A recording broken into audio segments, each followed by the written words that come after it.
So I wanted to talk to you guys about my journey with ADHD, better known as attention deficit hyperactivity disorder, ADD, it all follows in the umbrella, and my struggles in school. This has been actually weighing on my mind that I really wanted to share my story as I've been doing my podcast. Little snippets have kind of come back, flashbacks, you could say, have come back into my head. And I want to share because there's some people out there that actually might have children that are struggling, or you might be struggling yourself.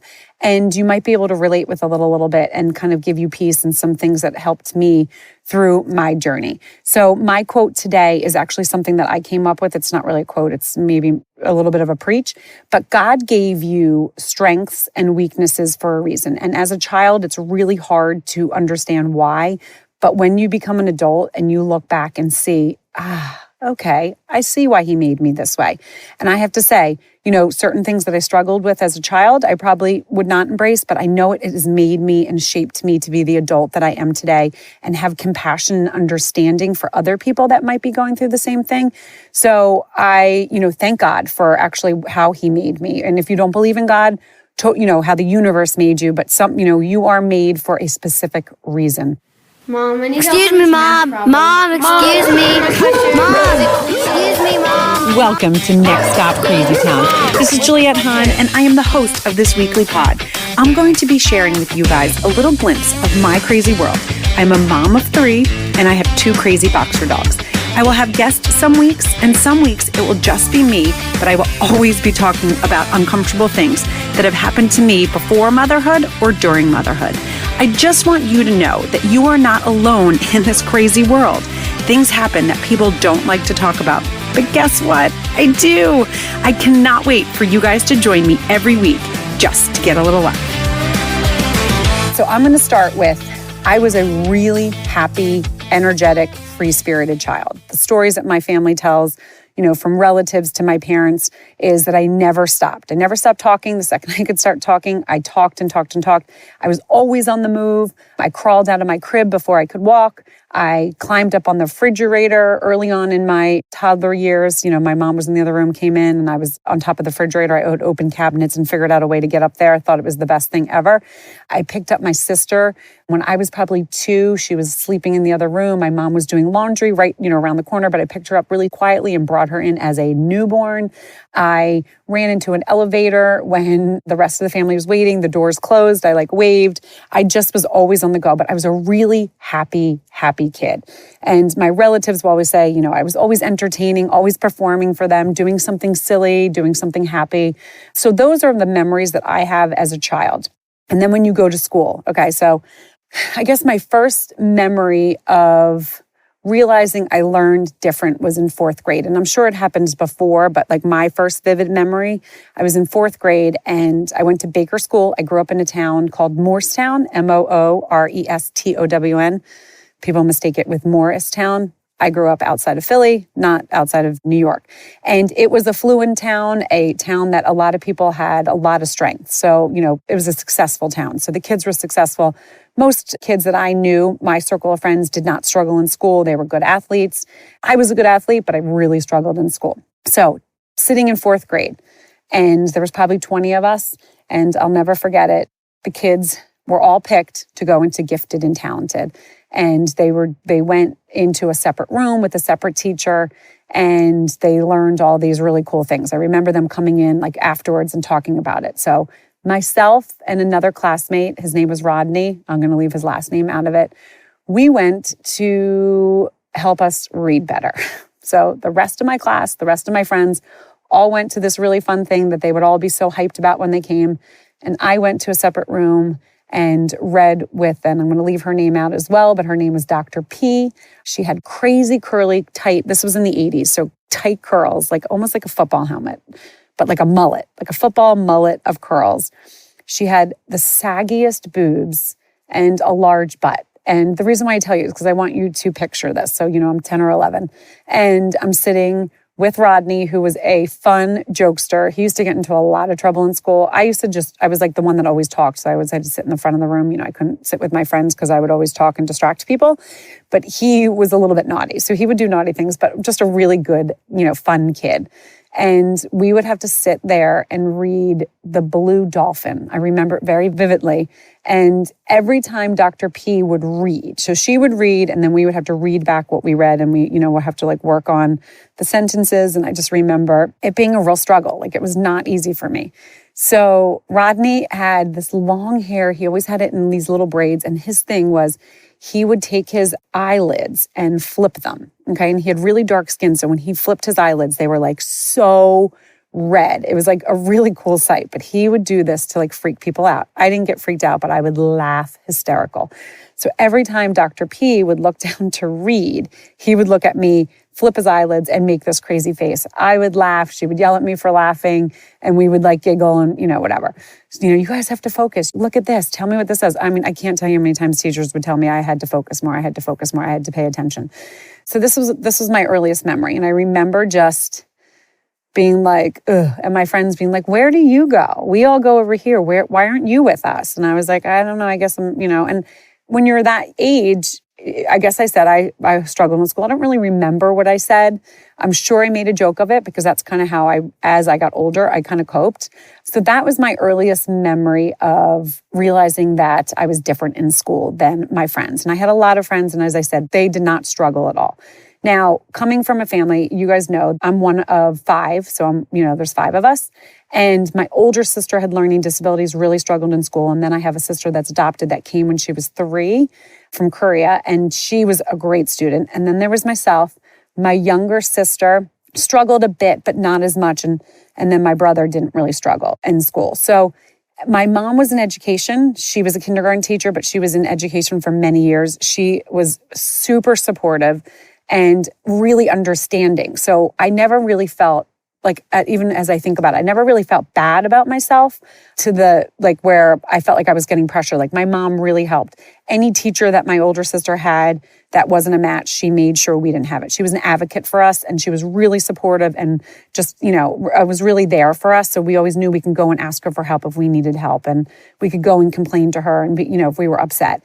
And she was really respected in the community. We lived in the community, but she was also a teacher in the community. And she was like the teacher that would advocate for her students. So like if, and there's a lot of bureaucracy in school, and if a kid was struggling, my mom would be the one that would be like, no, this is what we need. Even if the school was like, no, we don't want to have to do this. The parents haven't asked. And she's like, well, I'm telling the parents this is what they need to ask. This is a kid. She was that teacher, which we all need that teacher. So I always, as I went through school, she always helped me with my homework. I was always able to lean on her. So I'll never forget, she said to me, and we were just talking about this because as you guys know, my oldest is dyslexic. It's been a tough year, but she said to me, I'll never forget, you were sitting on the stairs. She's like, you're probably around 10 or 11. So it was probably around this time with 4th grade. She's like, you were sitting on the stairs, and it wasn't like you because you usually came home chatty and, happy.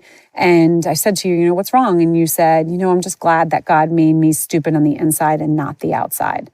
And she said her heart just shattered, like just broke into pieces. I was like, oh, Mom, that must have killed. She's like, oh, it killed me. She's like, it killed me. She's like, and I don't remember what conversation she had, but she had a conversation with me. I felt fine, but she knew what I meant. She knew what I meant, that at least I don't look stupid. Like, people can't tell that I'm stupid. So clearly I was feeling not that smart. So back in those days, I didn't have a formal diagnosis, because in school, it was like, okay, she just needs extra help. The school kind of did a testing, and it was like, she's just behind, she struggles, right? So they didn't do the same sort of testing as they did now. And I also, it is, the school was like a harder school because of where we came from.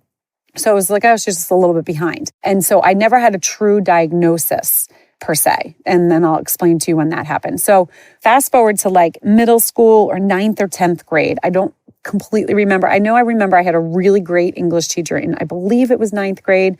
She got me because I was really good at communicating. Like, that's where my strong point was. I was really good at talking, but I was not good at writing and reading. I became fine with it, but definitely was a struggle. I hated reading out loud. I always had to read something before because I couldn't like just sit there and read something that was like really difficult for me.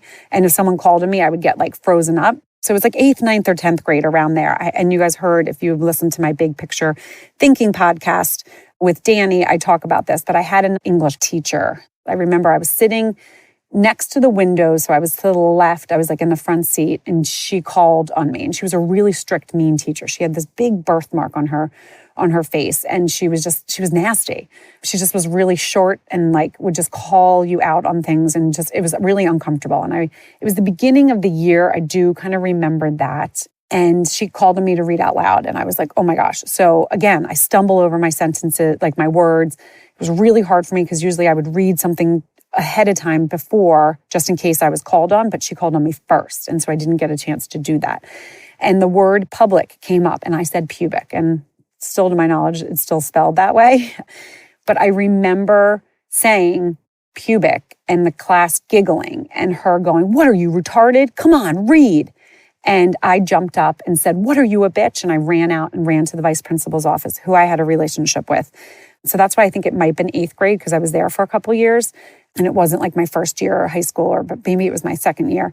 But I ran to him hysterical crying. And I was like, oh my God, this is what happened. I couldn't even breathe. And he was like, okay, well, you can't call a teacher a bitch. She's like, but oh my gosh, she called you. It's like, she called me retarded in front of the whole class. And I just remember being devastated. I mean, devastated. It was like, oh my gosh, because I felt stupid, right? And so someone calling me out on, like, it just was awful. So my mom got called. She got called in. She's like, she called, and my mom was like, you called her retarded. Like, what is wrong with you? So none of my other siblings ever got that teacher. And I do believe I stayed in that class, but I'm not 100% because usually my mom did work her magic. But that was something that has stuck with me forever. Like, that teacher scarred me at that moment. And that's not okay. That's never okay. Whether she thought I was being silly or not, to say that and to use that word is just disgusting.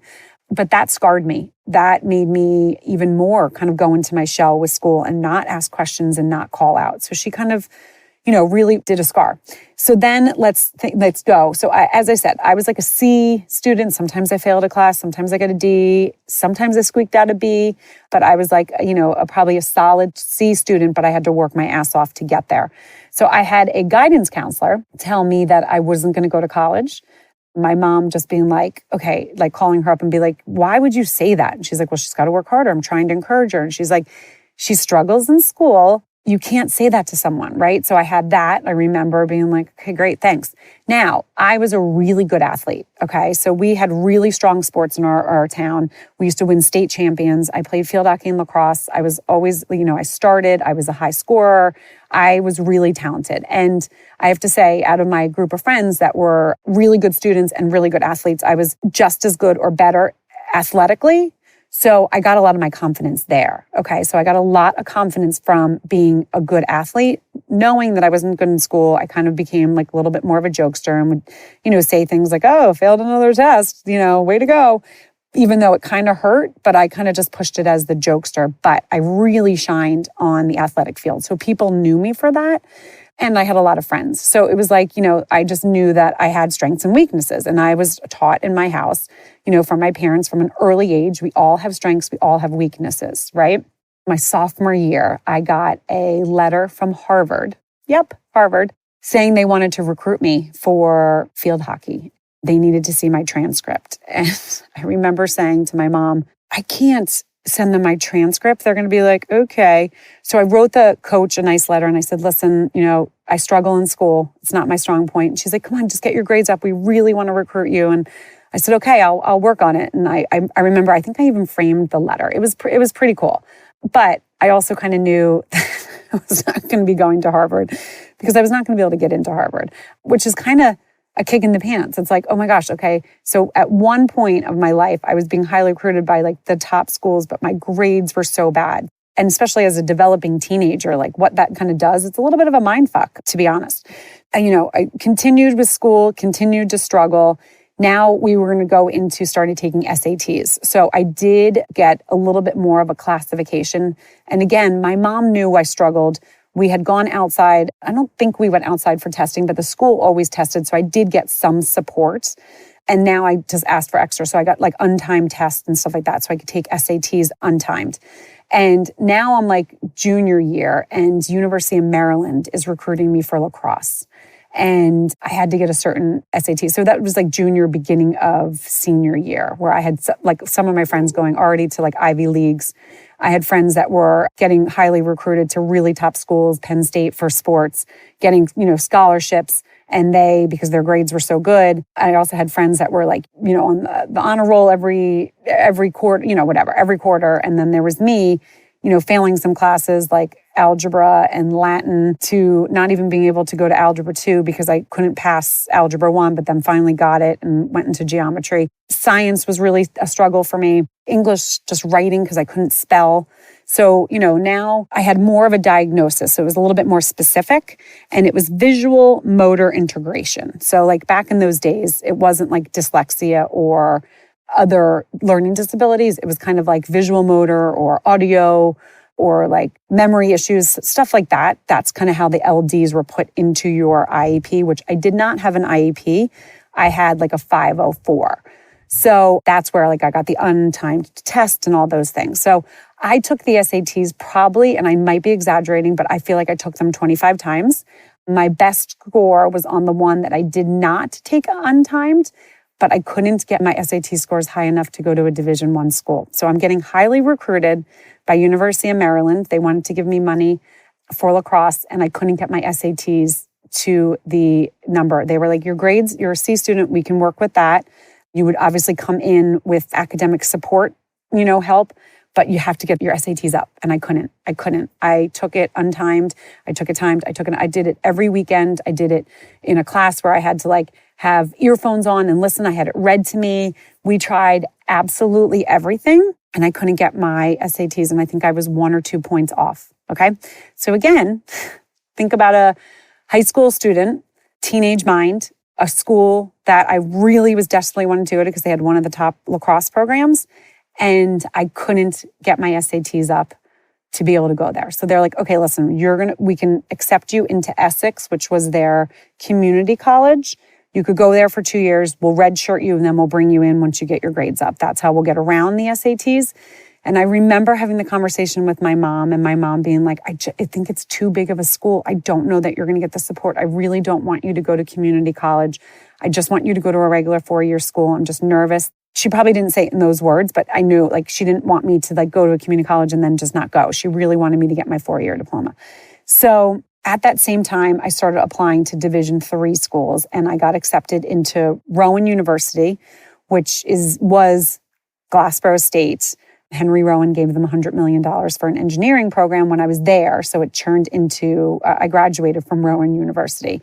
So they were looking at me for 2 sports, field hockey and lacrosse. I was going to get money, but I was going to go in for academics, and I was only allowed to take 12 credits. And my mom's like, please, let's look at this, really look at this. My mom had gone there. It used to be a teacher's college. But then again, as I said, like Henry Rowan gave this engineering money. It became more of an established university. Well, not just a teaching college. It was one of the number 1 teaching colleges in the country. And it was in New Jersey. And I kind of didn't want to stay in New Jersey. So I was like, I really wanted to go further away. This was half an hour. But I was like, all right, you know what? So I turned down Essex in University of Maryland, and I went with Rowan. And I have to say, it probably was the best decision of my life for so many different reasons. So I was able to get the academic support. I was only able to take 4 classes. I went in as a corporate fitness major because I knew I wanted to do something with athletics, because obviously that's where I got all my confidence from, and other than from my family and friends. But that's where I was like, okay, I really shine. So I want to do something with that. But I don't want to be a phys ed teacher, because I also had a thing with teachers. Even though my mom was one, I, kind of didn't love all teachers because I didn't have a great experience. And I didn't want to go back into a school for that same reason. And I didn't want to go to extra college. So I was like, okay, this is corporate. I can do this in the business world where I knew my personality. That is something that, not to toot my own horn, but I always have liked myself. I am a confident person. Even when I was a kid struggling, I was a confident person because I do have a personality that people, I make people happy and laugh. And so I wanted to do something like that. So business, I was like, this is great, and I can make a good living. So during that time, I was playing field hockey and lacrosse. So I was doing 2 sports, training for both and going to school. And that's tough, right? I mean, that's tough. So I started also struggling in college, and I was like, I don't know how I'm going to do this. I don't know how I'm going to do this. I ended up hurting my back, tweaking my back for a second. At that same time, being like, I wonder if I should change my major. So there was a lot of stuff. I remember calling my mom, I think it was my sophomore year, sophomore year, towards the end of freshman year, being like, I'm going to drop out. I don't want to do this anymore. It's too hard. I can't concentrate. I can't study. Like now I'm not with my mom, who was always my support person and who always helped me study. So I was like, Mom, I just can't do this on my own. Like I'm sitting in class and, these would be like classes that had, let's say 50 people. I'm like, I'm counting red shirts and like hearing people tap their pencils and their clock. And my mom would be like, I was like, I think I'm going to quit and be a stewardess. And she's like, okay, are you good at being, did you enjoy being a waitress? And I was like, no, I hated it. She's like, okay, well, you're doing that in the sky. And I was like, all right. So she really encouraged me to stay. So did my dad. I just remember it very vividly being like, oh my gosh, I just don't know that I can do this. So I was watching I don't know if it was like an infomercial or something. I was in my apartment in college. So that's why I know it was my sophomore year. And this doctor came on and he was talking about attention deficit. And I called my mom. I was like, oh my gosh, I have attention deficit. And she's like, yes. And this is like when it was first coming to fruition. Okay. So it was like early 90s. And I wouldn't say first coming to fruition, but like where it was getting more diagnoses. And my mom's like, yes, I kind of always assumed that your dad, your older sister, she's like, we didn't want to medicate you as a kid because we didn't know what that would do. We didn't want you to become dependent on something. And I was like, I totally get it. I was like, but I feel like I want to go talk to a doctor. I don't want to be dependent on a medication, but I also want to know how, like, I definitely have, this is what I have. Like, so that's a chemical imbalance. I definitely want to go talk to someone. And I did not have any depression. As I said, I was a very positive, happy person, which I still am. But I definitely had some anxiety, like not crazy anxiety, but I definitely had anxiety. And that does go hand in hand with attention deficit. I talked to my mom. We decided, you know what, I'm going to go to this doctor. So I went to the doctor. He was like 100% in your attention deficit. There's some really good things that we have right now that I know are going to help with your attention and focus and really help. So I was like, all right. So I got this book also called Driven to Distraction the same time I went on Ritalin. Okay. Now, as a kid, I was never able to sit and read a book. Like I was unable to sit and do a lot of stuff. I was super active.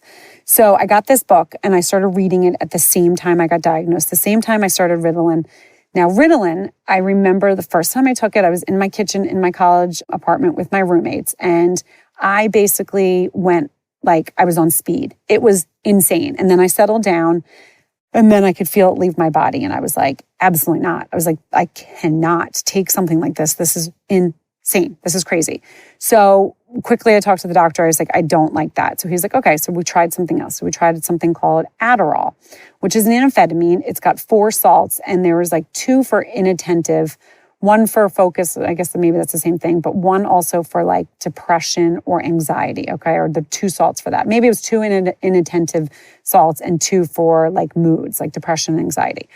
So I started taking that. I did not feel anything. Okay. And I remember being really nervous when I went on meds that it was going to change who I was. And as I said, I really like myself. So I didn't want it to change who I was, but I knew I needed some help with focus in school because it was not working. And not just my struggles in school, but like also I just could not focus. So I started taking this. I could not literally feel anything when I started taking it. And I would say about 2, and I remember going to class, sitting and having the professor talk and me being able to write notes and then going home and studying and like understanding, connecting the notes with the lecture and remembering it to the T. And then all of a sudden I started doing really well in school, like honor roll, doing really well in school. My mom sent that first honor roll to my guidance counselor in high school. And basically my mom does not curse, but it basically was like, in your fucking face, lady, don't tell people they're not going to college before you know what the fuck you're talking about, right? I mean, I was so proud of myself. I can't even tell you. So then though, I started, all of a sudden one day I woke up and I just started crying and I couldn't stop crying. And I was like, what is going on? I called my mom, talked to my dad and called the doctor. And the doctor's like, okay, I was a little bit worried about this because you don't have any of the mood disorders. You just have like, attention deficit, but no mood disorder. So this is supposed to help with that, but we're probably going to have to put you on an antidepressant to level it off because you don't need that but it's affecting your mood. And I was like, oh my God, I don't want to take something else. Again, I didn't want to take something that I was dependent on. And I was a little bit ashamed that I had to take something to be able to help me do, So the more I read, though, Driven to Distraction, it's by Dr. Howell and Dr. Ratley. They're both Harvard doctors, and they both have attention deficit. And maybe one just does and the other didn't. I might be misspoken. I mean, I read this when I was, in 18, 19 years old.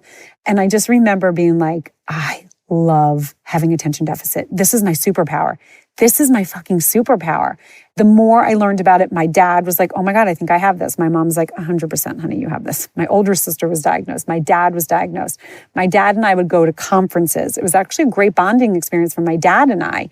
We would go to conferences on attention deficit. We couldn't learn, we couldn't stop learning. It was like we were absorbing all this stuff. And it was because our chemicals were balanced in our brain, right? So I actually stopped playing sports and changed my major to communications, radio, television, film. It was really hard for me to stop playing sports, but I was so so amazed that school was becoming easier for me. And I didn't have to study. I didn't have to struggle because everything was clicking. And it was a pretty fascinating thing for me to go through. So I have to say, I don't have my children, and I have one child that is attention deficit, and I don't have him on any medicines. We use homeopathy now. And so I am not on medicine anymore. I probably was on it for 10 years. And so my husband, when I met him, I was on meds. I remember when we got married and we were ready to have a baby, and we had to stop, obviously, because you have to let it out of your system. I was like, oh my God, I'm a little nervous. You might be like, holy shit, that's a lot of energy, because I was pretty, I'm not mellow. Gosh, there's nothing mellow about me, but I was a little bit more leveled when I was on meds. So I was a little bit not all over the place, if that makes sense. So I did stop. I got pregnant right away. And whatever hormones were in my body during that time, I did not need to go back on meds. Then breastfeeding the same. And then we got pregnant right away again. I do remember between Truman and Penelope, and I think I've talked about this before, where I had stopped breastfeeding and we weren't pregnant. I remember Dan and I'm going to go into this in my next episode, talk about adulthood with this, but I felt a bouncy ball going from my head to my toes, like my entire body. It was crazy. But then we got pregnant again. And then we use homeopathy. So I have a homeopathic doctor that I use that I absolutely love. My anxiety is like 0. I mean, well, let's say like 2%, because it's never 0. But my everything else is really good. I really, really like whatever remedy I'm on. And she does very specific ones. So I know, like, if any of you want to ask me questions about this, please email me at juliet@nextstopcrazytown.com. It's Juliet, Juliet. But my son doesn't use any meds for attention deficit. There has been times where I have been like, would school be easier? But I don't know what meds do to a growing body. And I know that if I didn't know myself as well as I did, it would have been a way more struggle figuring out what doses and what meds I would need. So we're not going there until he's old enough to make his own choices. But I have to say, it has been a journey. I would never change any part of it because it has made me who I am. We are all very successful people. We're all happy people. Yep, I struggle. Yep, I can be cuckoo and crazy sometimes, but those are the things that I love about myself. It just is who God made me. So if any of this resonated with you guys, if you have any questions, if you want to talk anything through, if you have a child struggling or you have been struggling, reach out, because I can put you in touch with my homeopath. I can definitely recommend Driven to Distraction. It was a wonderful book. It made attention deficit so positive because, as some of you know, they don't make it as positive. It's like the awkward kid that's close talks and, is physical. And my family, we don't have that attention deficit. I always say we have the good attention deficit. We have the one that makes us really fun and like really energetic and can do 10,000 things at once, but we're really self-aware and we're really aware of the people around us. And I think that's just a blessing. And sometimes I'm like, is that because I'm a female? But no, because my son is the same exact way. And so is my dad. So it's one of those things that I love and appreciate about us. So again, please share with your friends. Write a review. Let me know what you think. Again, Juliet at nextstopcrazytown.com. You can find me on all the socials, Juliet Hahn on Facebook, at nextstopcrazytown on Instagram, or at Juliet LYF3. All right, guys, talk to you soon. Hey moms, I'm talking to you. Do you feel like when you wake up that you did not get a good night's sleep, or 3:00 comes around and you're looking for that caffeinated beverage or that sugary snack or your kid's crappy carb snack because you just don't have enough energy? Well, I was there 4 years ago and I actually can help. I changed things in my life that made a huge difference. I became a virtual health and fitness coach. And what I can do for you is I can set you up with a workout program that is on every level. You can do it from the comfort of your own home. You can do it in the gym. You can do it from anywhere. I also help figure out how to balance your diet out with a few simple steps. I help you with recipes, easy, quick, healthy recipes for your entire family. I am doing a special this month. So if you are interested, it's $160 to get in. And what you get is you get me as your health and fitness coach. You get an accountability group with other women that are in the same boat as yourself. I will help you with meal planning and I will help you with recipes. Again, easy and quick and good. I will also just help give you that encouragement to tell you that you can do it on the days that are hard. There's a couple ways you can reach out to me. One is the Google Doc. There is a link that you can fill out and I will get back to you. Or you can email me directly at Juliet, Juliet, lyf3@gmail.com. I look forward to helping you get your energy back and feel comfortable in your skin again. I hope you liked this episode of Next Stop Crazy Town. If you liked what you heard, please subscribe to my channel, share with your friends, and join in every week. For more information, check out nextstopcrazytown.com.